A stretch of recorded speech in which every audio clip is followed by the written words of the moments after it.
2015 jalkapallon Helsinki Cupia. Tähän nuorten jalkapalloilijoiden vuotuiseen suurtapahtumaan on vuosi vuodelta ottanut osaa yhä useampia joukkueita.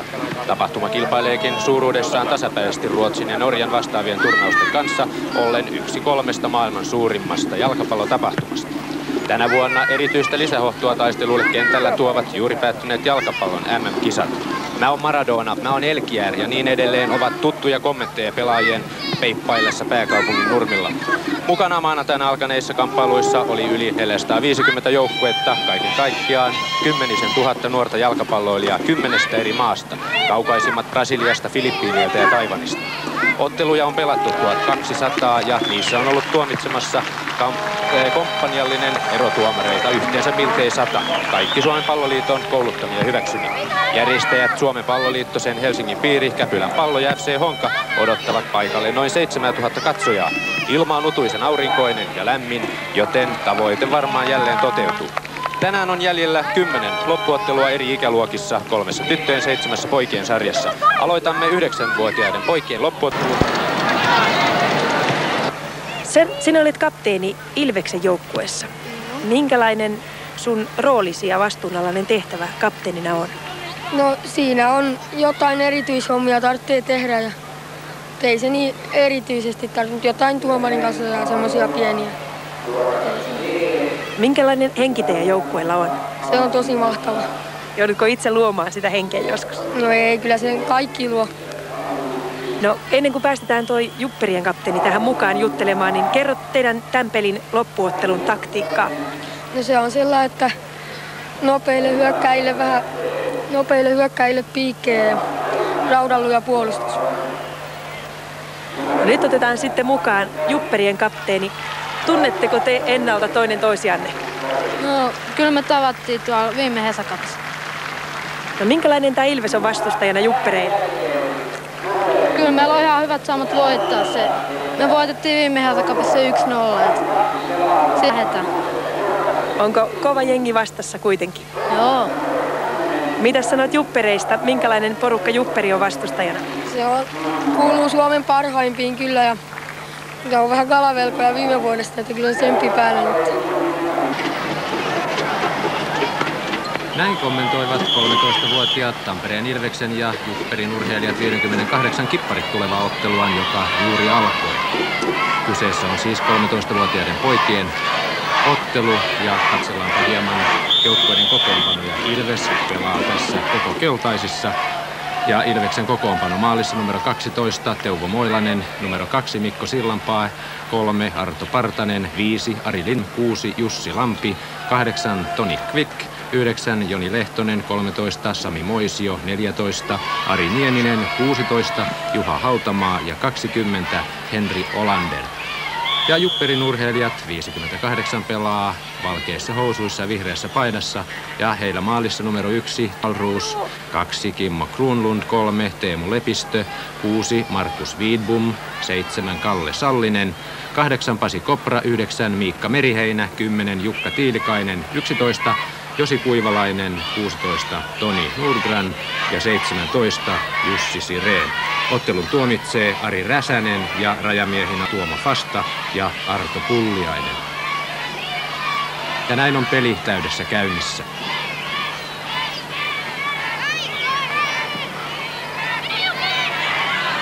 Syöttö laidalle, mutta Ilveksen puolustus hoitaa pallon rajaheitto. Jupperin urheilijat 58 voitti lohkonsa numero 10 ja pudotuspeleissä se pudotti Lappeenrannan Pallon 3-0, niin ikään Järvenpään Palloseura antautui 3-0 ja välieräottelussa 0-0. Tasapelin jälkeen rangaistuspotku-kilpailussa Oulun Luistinseura putosi numeroin 3-2. Ja niin ikään Ilves voitti lohkonsa, sen numero oli 7. Pudotuspeleissä kaatuivat Tips numeroin 5-1. Maski numeroin 2-1 ja HJK rangaistuspotkukilpailun jälkeen varsinainen peliaika oli tasan 1-1 ja rangaistuspotkukilpailun jälkeen olivat numerot 4-3. Ja tässä tilanteessa Ilveksen pelaaja on pääsemässä yksin läpi, mutta mahti tulee oikea-aikaisesti vastaan ja tilanne kuivuu kokoon. Tässä tilanteessa Jupperin maalivahti Toni Aalruus hieman loukkaa itsensä, mutta hieman kylmäspreitä ja asia lienee sitä myöten kunnossa. Tässä turnauksessahan on joukkueita ollut kaiken kaikkiaan mukana 457, joista ulkomaalaisia 28. Otteluita on pelattu yhteensä 1186 ja tuomitsemassa niitä on ollut komppaniallinen erotuomareita yhteensä 98 kappaletta. Ottelut on pelattu Helsingin 22 nurmikentällä. Pelitilanne-maaleja on toistaiseksi otteluita syntynyt miltei 3500 ja rangaistuspotkukilpailuissakin on tehty maaleja jo 216. Ja näin peli voi jatkua. Tuo Toni Aalruusin loukkaantuminen ei ollut vakava. Yleisö kylpee auringossa, katsottavaa riittää, tunnelma on katossa ja kun kattona on taivas, fiilis on todella mahtava.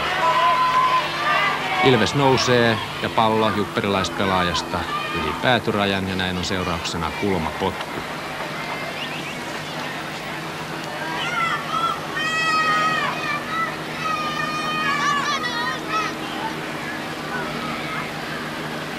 Sitä asettuu antamaan numero 5 Ari Lindström.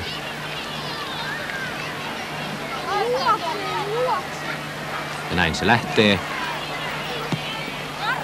Jupperilaispelaajan päästä pallo kuitenkin jälleen yli päätyrajan ja seuraa uusi kulmapotku.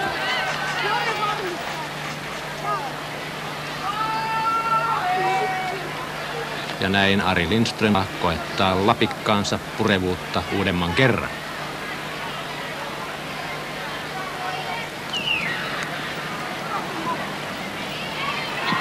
Nyt se meni omille, mutta tuosta vedosta Sami Moisio ei kuitenkaan pallon saanut kosketusta ja näin Jupperi saa hetkeksi purettua tilanteen ja pallo ajautuu Toni Aalruusille, joka toimittaa sen nopeasti peliin. Tuossa tilanteessa Ilveksen pelaaja hyppäsi Jupperin pelaajan selkään ja näin Jupperi saa vapaa potkun.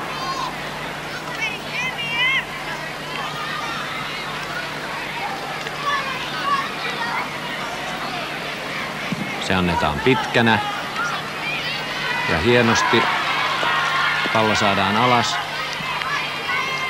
Seurauksena rajaheitto Jupperille nyt jo lähempänä Ilveksen maalia.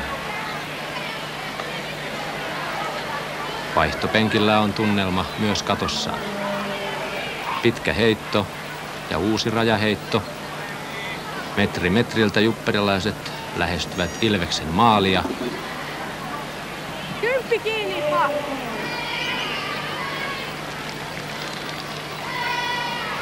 ja tuosta tilanteesta Jupperin urheilijat 58 saa kulmapotku.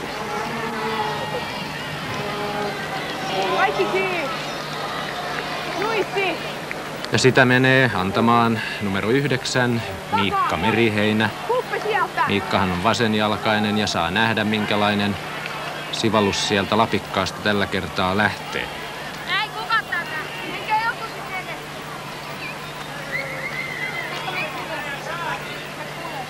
Oikeaan paikkaan, lyhyt vauhti ja keskittyminen ja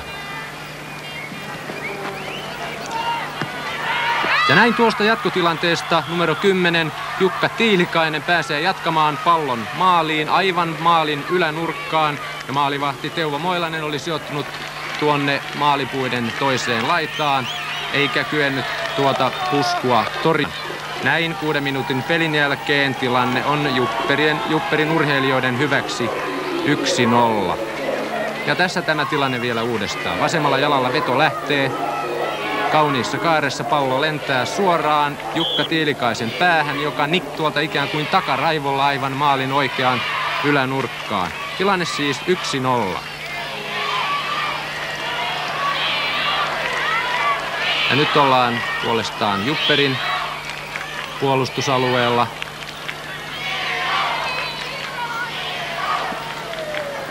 Tilanteesta rajaheitto Jupperille. Pallo kentälle. Ilves kuitenkin saa pallon. Arto Partanen numero 3 tulee rangaistusalueen rajan tuntumaan. Pyörittelee, etsii laukaisupaikkaa. Ja tässä tilanteessa Ilves saa vapaa potkun ja sitä asettuu antamaan rikottu Arto Partanen.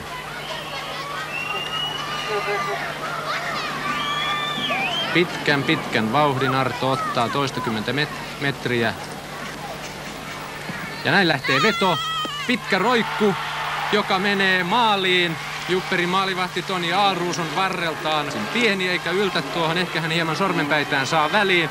Ja näin välittömästi noin minuutin pelin jälkeen Tampereen Ilves on tasoittanut pelin yhteen ja maalin tuosta vapaapotkusta teki Arto Partanen. Tässä tilanne vielä uusintana. Sinne maalin poikkipuun alle. Tuo pallo painuu, peliä on pelattu 7 minuuttia. Ja nämä numerot 1-1 säilyivät tauolle asti.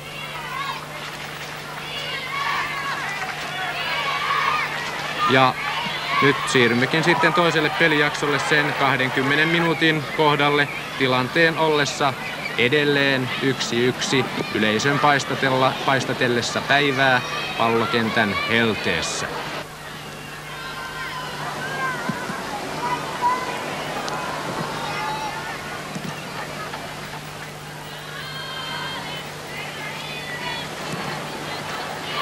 Aivan oikeaoppisesti Jukka Tiilikainen otti siinä pallas aikansa se siinä jo pomppipelaajan jaloista ja päistä ollen koko aika ilmassa. Simola menettää kuitenkin pallon.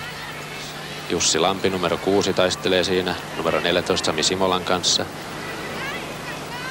Tiilikainen, Kopra.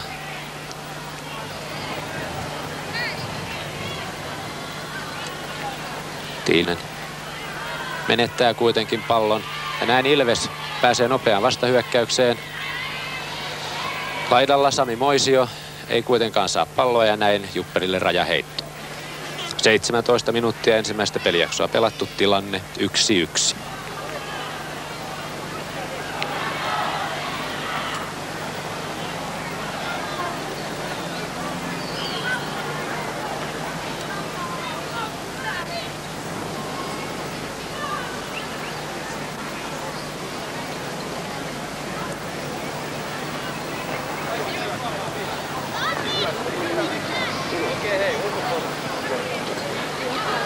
Ja näin siinä Ilveksen pelaaja hieman loukkaantunut. Joukkueen huolto häntä siinä tarkkailee, mutta peli jatkuu.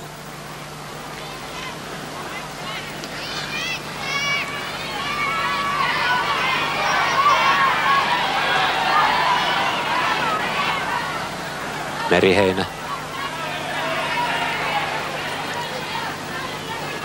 Puijaa Ilves puolustusta. Pitäisi jo keskitys tai syöttö tulla. Simola menettää kuitenkin pallon, Ilves purkaa, mutta vain hetkeksi. Jukka Tiilikainen oli siinä päineen välissä, mutta ei saa Ilves vain palloa nyt omalta puolustusalueeltaan. Jupperilla on nyt vuorostaan painostuskausi meneillään.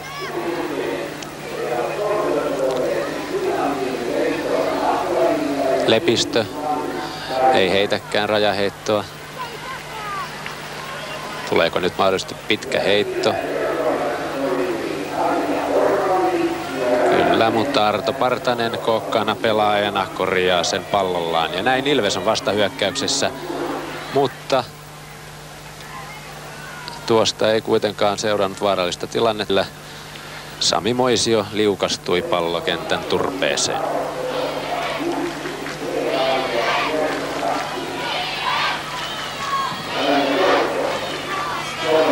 Tero Baldauf oli menossa palloon kiinni. Hänet kuitenkin työnnettiin pallosta. Näin Jupperi sai pelin haltuunsa. Josi Kovalainen numero 11.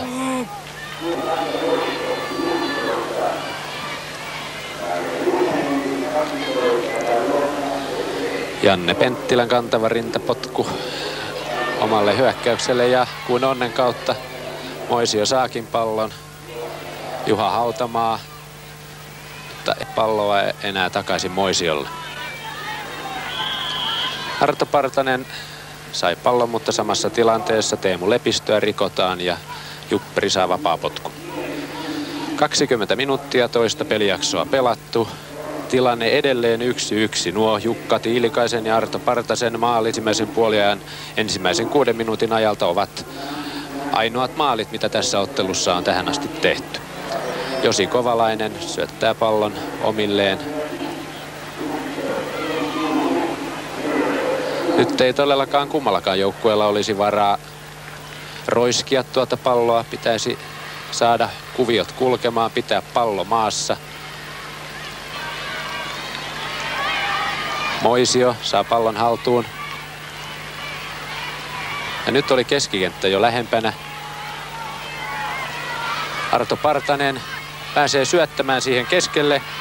Juha Hautamaa saa pidettyä pallon, siirtelee, peippailee, mutta eihän se jupperilaisten lävitse, mutta jupperilaisetkin ovat varovaisia. He tietävät, mitä seuraa, jos he olisivat Hautamaan tuossa tilanteessa kampittaneet.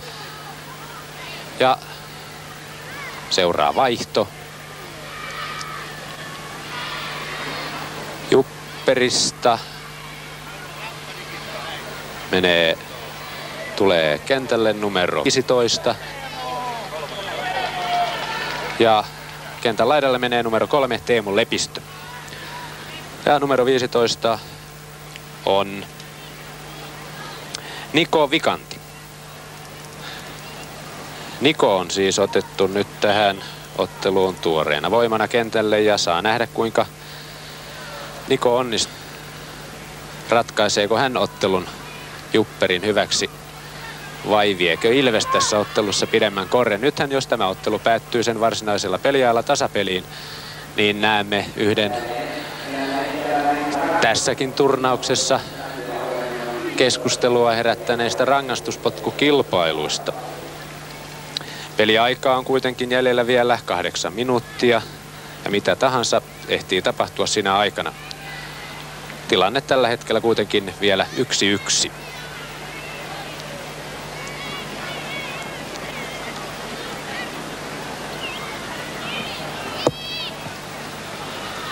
Tuon tilanteen Ilveksen puolustus selvittää.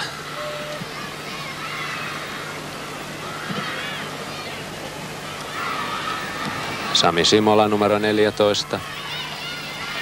Pallo saadaan pidettyä omilla. Nyt vaillisesti rakentamaan sitä, mutta hieman liian kovia ja ilmaan suuntautuvat nuo poikien syötöt tällä hetkellä. Arto Partanen voimakkaasti nousussa menettää pallon hetkeksi. Eikä saa sitä enää haltuunsa. Kim Kivimäki vei sen häneltä. Mutta nyt kuitenkin Sami Moisio sai pallon. Lähtee voimakkaasti kohti rangaistusaluetta. Keskittää. Ei aivan. Kovin oli lähellä tuo Juha Hautamaan pusku, mutta hieman liikaa se osui tuonne päälaelle. Jos hän olisi saanut otsallaan nikattua sen vastaan tulevan Toni Aalruusin yli, niin ottelu olisi saattanut tuohon ratketa. Kuitenkin rajaheitto Jupperilla.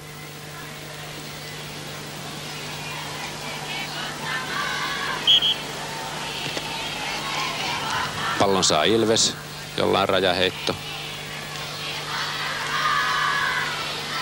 Markus Svedbom, numero 6.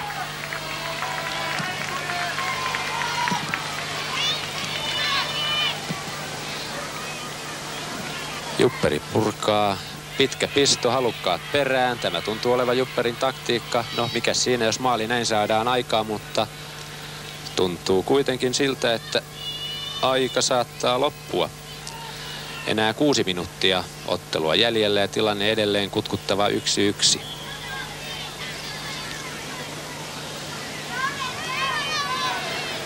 Yleisöllä, jota täällä on todella runsaasti, on riittänyt katseltavaa. Huippujännittäviä otteluita 2 kentällä, auringonpaistetta, ystävien kanssa jutustelua. Todella mainio tilaisuus nauttia suomalaisesta nuorisojalkapallosta.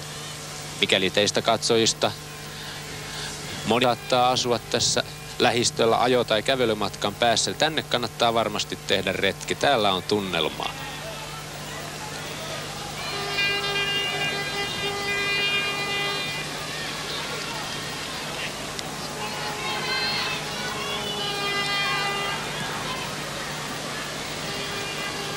Jupperi painaa, palloa ei päästetä pois puolustusalueelta.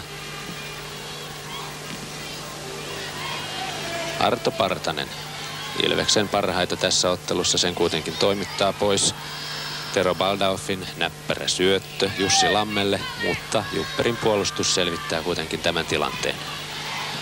5 minuuttia ottelua jäljellä, 1-1 numeroissa ollaan. Ajaudutaanko tässä rangaistuspotkukilpailuun? Se selviää 5 minuutin kuluessa.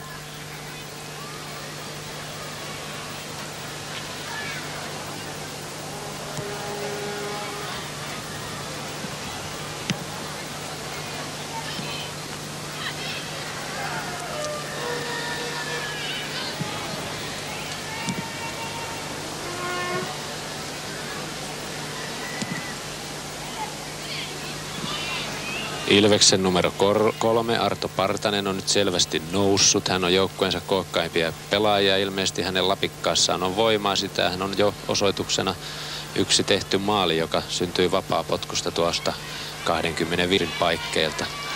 Luonnollisesti Ilves haluaa nyt satsata kärjen voimaan. Tässä tilanteessa tuomari ei kuitenkaan nähnyt virhettä. Peli saa jatkua. Kuin herhiläiset ovat sen pelaajat nyt Jupperin kenttäpuoliskolla, mutta Jupperi purkaa. Mika Meriheinä sai pallon laidalla. Yrittää päästä keskittämään, ei kuitenkaan pääse. Seurauksena kulmapotku. 3,5 minuuttia peliä jäljellä. Tilanne edelleen 1-1. Joko tässä tilanteessa piilee ottelun ratkaisu? Kerse on jo Meriheinän kulmapotkusta maali tullut. Tuleeko nyt ratkaisumaali? Tällä kertaa ei näyttänyt kuitenkaan omia pelaajia olevan oikealla paikalla, ja näin Arto Partanen sai purettua tilanteen. Ja Ilves lähtee vastahyökkäykseen. Sami Moisio menettää kuitenkin pallon. Baldauf saa sen haltuunsa, lähtee nousemaan vasenta laitaa. Ei, pyörii, kikkailee, pallo polttaa. Poika siinä hieman loukkasikin kai itsensä. Ja näin Jupperilla rajaheitto. Oman kelloni mukaan 3 minuuttia jäljellä ja samalla hetkellä Ilves suorittaa vaihdon. Kentälle menee numero 4. Hän on Mika Hepokorpi ja sieltä tulee pois. Katsotaan nyt kuka sieltä tulee. Mika on siellä jo valmiina. Numero 7. Tero Baldauf. Vaihtopelaajana kentälle tullut, mainiosti peliä rakennellut ja palloa hallussaan pidellyt kaveri sieltä otetaan pois. Mutta nyt tarvitaan voimaa. Ja sitäkö edustaa nyt Mika Hepokorpi. Aikaa pelissä on, ottelussa on enää jäljellä 2 minuuttia.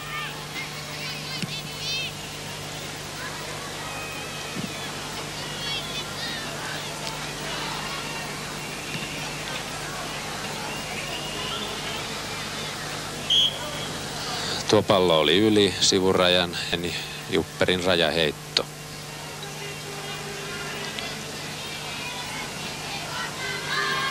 Hyvin vahvasti alkaa näyttää siltä, että ottelu ratkeaa vasta rangaistuspotkukilpailussa.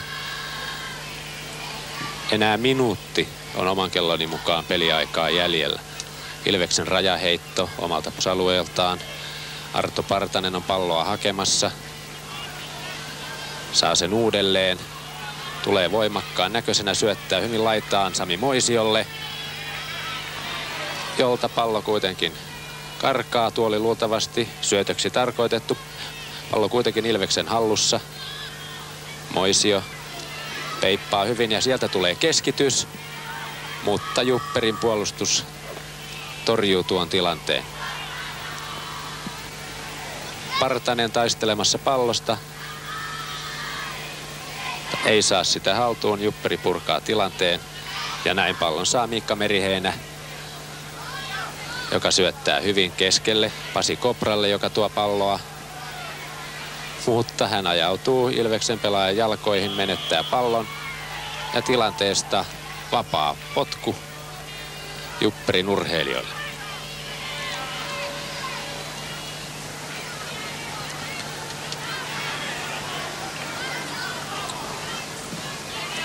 Aivan 5 sekundit ovat meneillään ja nyt tuomari puhaltaa ottelun päättyneeksi.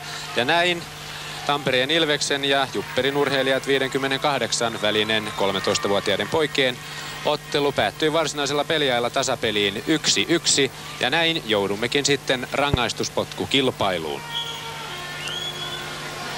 Sääntöjen mukaanhan rangaistuspotkukilpailussa tässä turnauksessa muuten noudatetaan kansainvälisiä FIFAn sääntöjä, joten tämä rangaistuspotkukilpailu, jonka nyt tulette näkemään, on aivan samanlainen kuin näitte Meksikon MM-lähetyksissä. Ensin 5 pelaajaa koettaa onneaan, mikäli ratkaisua ei synny. Sen jälkeen kustakin joukkueesta 1 pelaaja vuorollaan niin kauan, kunnes ratkaisu syntyy ja toinen epäonnistuu. Vauhti ja veto. Ja näin Ilves johtaa rangaistuspotkukilpailua 1-0.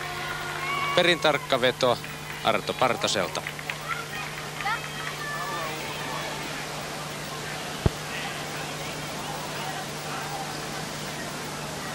Ja sitten vuorostaan Ilveksen Teuvo Moilanen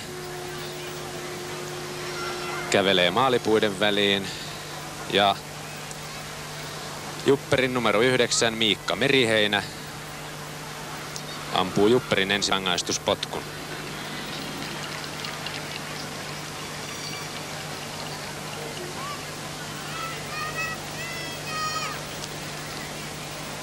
On mielenkiintoista nähdä,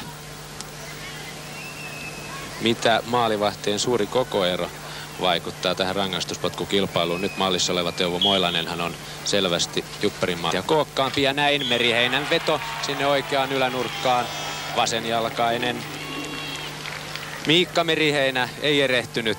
Tilanne 1-1. Ja Ilveksestä vuorossa numero 9 Joni Lehtonen.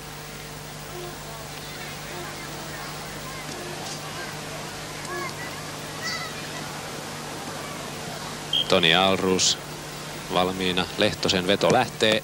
Ja Alrus torjuu. Hyvin Toni Alrus aavisti tuon Joni Lehtosen vedon. Tosin se ei suuntautunut kohti maalin nurkkaa, kun sen olisi pitänyt. Ja Toni Alrus oli tuon vedon välissä. Tässä tilanne uudestaan. Melko keskelle pallo suuntautuu. Ja tilanne edelleen 1-1, mutta nyt on Jupperilla mahdollisuus siirtyä 2-1 johtoon. Ja laukaisemaan menee numero 14, Sami Simola. Lyhyt vauhti ja veto ohi. Tilanne edelleen 1-1. Näin ovat molemmat joukkueet missanneet yhden rangaistuspotkun. Tästähän tulee jännittävä kilpailu. Ja vuorossa Ilveksen numero 15, Tommi Moilanen.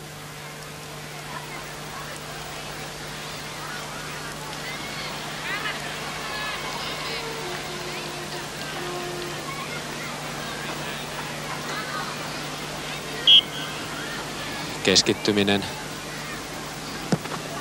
Ja sinne ylänkaan suuntautuu veto ja Ilves on vaihtanut maalivahtia. Maalissa on numero 1 Jaakko Eskola. Teuvo Moilanen. Anteeksi, kyllä siellä oli Toni Alrus, se oli Jupperin maalivahti ja nyt Teuvo Moilanen marssi ottamaan vastaan jupperilaislaukausta. Tilanne 2-1 ja Jupperilla mahdollisuus tasoittaa. Ja ampumaan numero 8 Pasi Kopra.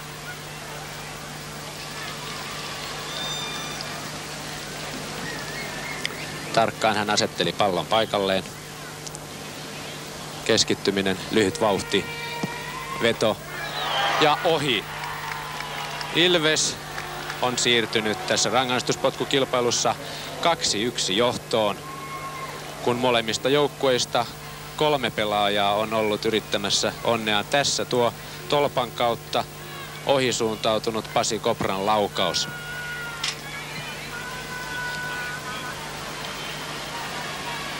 Ja seuraavana Ilveksestä menee rangaistuspotkua ampumaan numero 14 Ari Nieminen.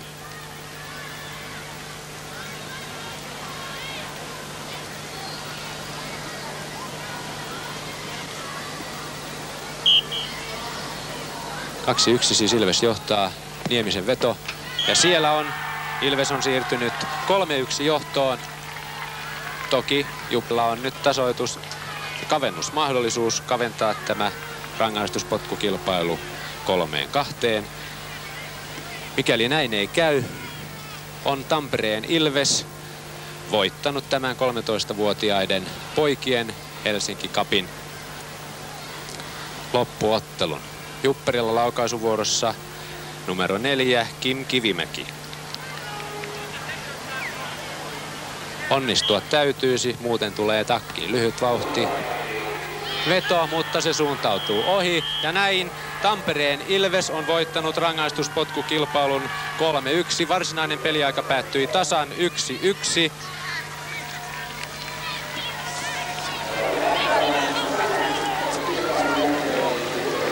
Ja juhlinta voi alkaa.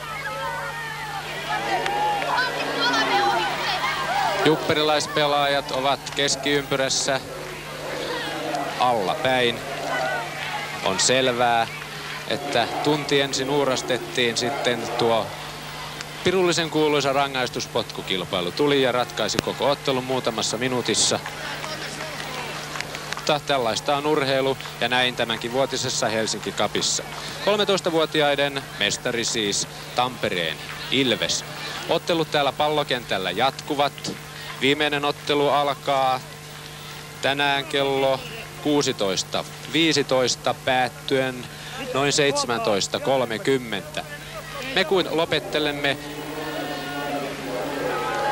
otteluiden riemulliseen loppuun, kun Ilveksen joukkue juhlii voittoaan.